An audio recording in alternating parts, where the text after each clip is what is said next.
جا رہے ہیں. اگر ہم نے یہی نیت کر لیا تو بس یہی نیت ہمارے لیے کافی ہے کہ میں عید کی نماز پڑھ رہا ہوں. لیکن باقاعدہ جب نیت کرنی ہے تو نیت اس طریقہ پر کرنی ہے.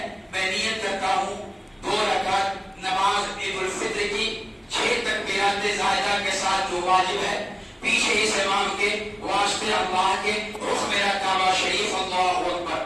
یہ ہماری نیت ہوگی. نماز کا طریقہ سن لیجیے. نماز کا طریقہ یہ ہوگا.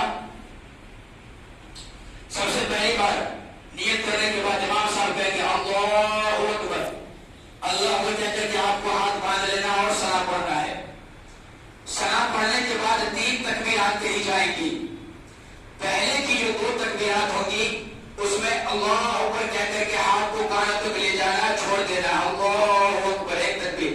اس کے بعد دوسری تکبیر اللہ اکبر ہاتھ کو کانوں تک لے جانا چھوڑ دینا ہے. اس کے بعد تیسری تکبیر ہوگی اس میں ہاتھ کو کانوں تک لے جانا ہے چھوڑنا نہیں بلکہ باندھ لینا. اللہ اکبر کہہ کر کس طریقہ پر باندھ لیں گے. اس کے بعد امام صاحب سورہ فاتحہ کی تلاوت اور ضم سورہ کریں گے.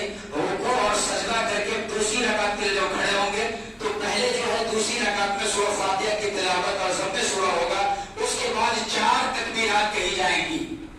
پہلی کی جو 3 تکبیرات ہوں گی اس میں اللہ اکبر کہہ کر کے ہاتھ کو کانوں تک اٹھانا اور چھوڑ دینا. اللہ اکبر. دوسری تکبیر اللہ اکبر ہاتھ کو اٹھانا اور چھوڑ دینا ہے. پھر اس کے بعد تیسری تکبیر اللہ اکبر ہاتھ کو اٹھانا اور چھوڑ دینا ہے. چوتھی تکبیر جو ہوگی اس میں ہاتھ کو اٹھانا نہیں